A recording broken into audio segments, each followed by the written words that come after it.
first got interested in motocross, it was about 3 years ago, after I had built up my cousin's old little piece of junk pit bike.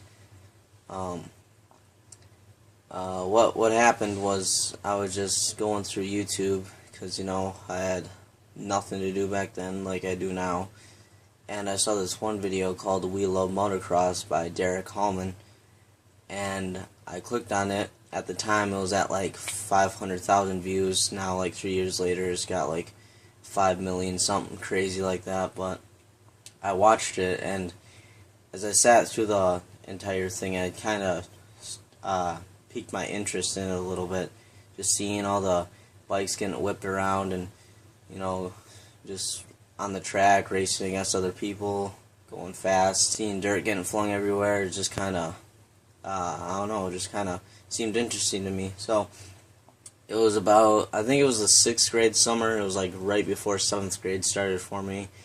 My grandma's old milk house, that's where my cousin put his little pit bike he had when he was like my age. He was like, at the time it was like 11 or 12 or something. And he got this little like Chinese pit bike for like $500 somewhere. And he built it up with his dad and he rode it around a little bit. So I asked him if I could, ride it or whatever now that I was older, and he said, "Sorry, but it doesn't work." So I was kind of disappointed at that, and a couple weeks passed, and something snapped in me one night. I just got inspired to go out and ask him again the next weekend if I could try to fix it. He said, "Yeah, if you can try to fix it if you want to, but I highly doubt there's something wrong with the carburetor or something." So I wheeled it all the way back to my house because my grandma lives across the field from me. So I wheeled it through the field, got to my garage, and then I just placed it in there. I didn't really know where to start, so I went back to YouTube and started just looking up how to. I had no idea what anything was back then, so I just typed in like something like how to fix a dirt bike or whatever, something real basic.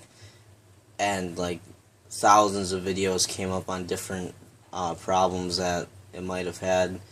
So I just typed in carburetor problems. I took the entire carburetor apart, well, except for like the pins and stuff, but it was a very simple carburetor, only had a couple pins. But anyways, I opened it up.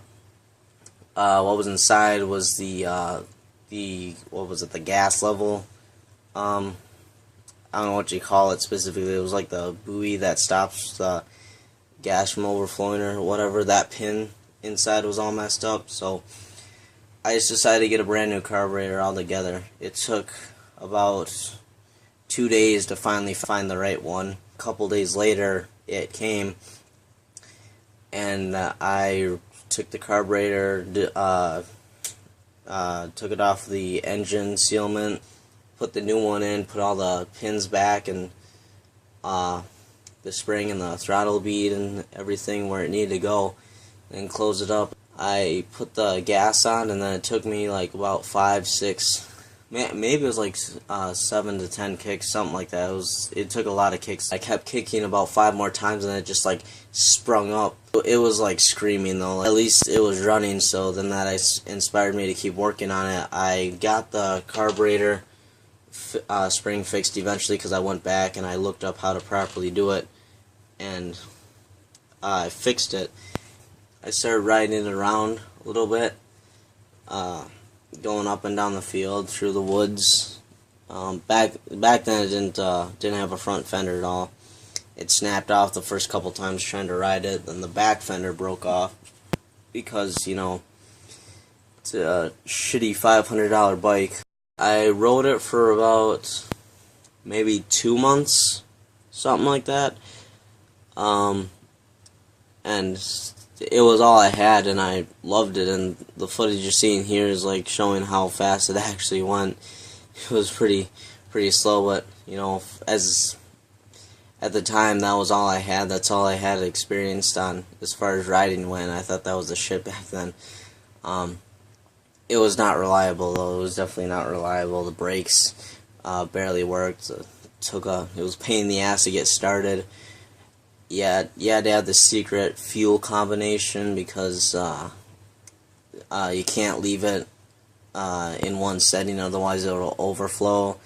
If you put in the other setting, sometimes it would not get enough fuel and just idle out. So that was always a pain in the ass. So eventually, let's see. Okay, yeah, I remember now. The red bike, the tire blew up. The front tire blew up or something. The inner tube blew up. So we went to Anago to this one store that my dad knew, and we originally just went there to get the inner tube, and we were looking at all these bikes and stuff. I think when I was there is like a bunch of little small pit bikes, and the biggest one there was like a Kawasaki 140 or something. As far as like the most realistic to fit me. After like spending half an hour in there, my dad just asked me to go sit down on it once. So I did. I didn't really know why he asked me to do it, but I just sat down on it, and I kind of just gripped the handlebars and put my feet up on the pegs and stuff. I kind of just felt natural or whatever, and basically, long story short, I ended up getting it at the end of the day somehow. I don't even know why, but he said something about like the red bike it just isn't like reliable, or it's like too unsafe or whatever. And I was like way too big for it anyways. I was like hunching down whenever I rode it. So we got it shipped to our house that same day. I remember I tried to start it for the first time. It was an electric start, so I just put it in neutral and turned it on, and then I tried to get out of first gear with it, so I put it into first and slowly started like using the clutch, because that was my first bike with the clutch I ever had. The other one didn't have one. I ended up popping a wheelie, and then went a couple feet, and then I crashed down on the front tire and shifted into second gear, and then I just kind of took off from there. It took a couple months to get used to it, and then winter came, and I was a friggin' dumbass and kept trying to ride in the winter, and a bunch of plastic broke and snapped off, and that's why this picture doesn't have a rear fender at all. Eventually we just got some like plastic left over from our project somewhere, and we made our own back fender. It got the job done, but it looked like shit.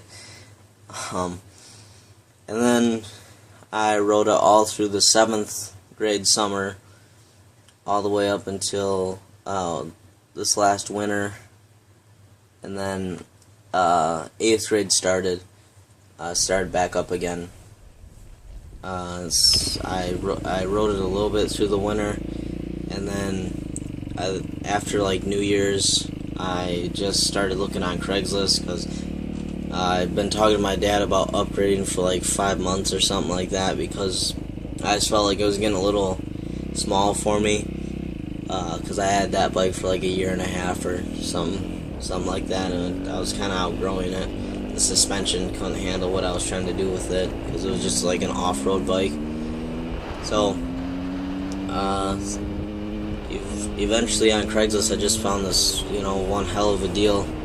This one guy, he had this RMZ 250. He didn't want it because he said it was too much power for him. He just wanted like a little pit bike or whatever for his daughter. She had a friend that came over, and she brought her bike, and they always ended up having to like share the bike like I did for so long with my friends when they came over. I still do. I still have to do that sometimes. It's a pain in the ass. But yeah, Dominic, you get a fucking job. Okay, you're not using my bike this summer. Anyways, so I got my RMZ 250. I rode that for a couple months during the winter, and now it's snow's starting to clear up a little bit, but I haven't crashed on it yet, so that's a good thing. I think I idled out maybe once or twice when I was first getting used to it and like trying to ride through the snow or whatever, and almost ended up tipping over, but I didn't, so that's the only couple times No, I'm just getting used to it, throwing it around. I recently just got some Thor racing boots and a Fox chest plate. So hopefully that gives my parents a little bit of peace of mind when I'm out there doing riding or whatever.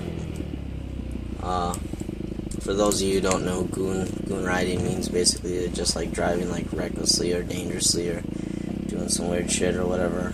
Basically, like, you don't have two wheels on the ground all the time. But, you know, it's fun for me. What people see as reckless, I kind of just see as, like, that's just what I do on a daily basis. But, to me, as long as I have control, I really can't say I've done anything too stupid. So, anyways, that's basically how I got interested in motocross. I'm trying to get started in it. Hopefully I'll be able to actually get in some races for the 9th grade summer or something, because there's no way I'm going to be able to do it this summer. My budget is like zero now, because I had to like fix up the Kawasaki to trade with the guy, and then I had to fix well, not fix, but I just kind of like drop some money into a silencer for my bike. It should be shipping here in a couple days. Some other money just on like weekend stuff, doing shit with my friends and all that. I don't know, we'll see. I mean, my dad paid for the boots. Voice crack, what the fuck. Anyways, my dad like paid for the boots and the chest. Oh no, wait, no. He paid for the chest plate. I had to pay for the boots, so I had like 120 laying around, so I had to use that all up, and I only had like $30 left or whatever, and that invested in the like a small portion of the chest plate. So I gotta get like a new helmet too, and like some new goggles. My goggles are falling apart. My helmet too, they're like 2 years old, so I gotta replace them.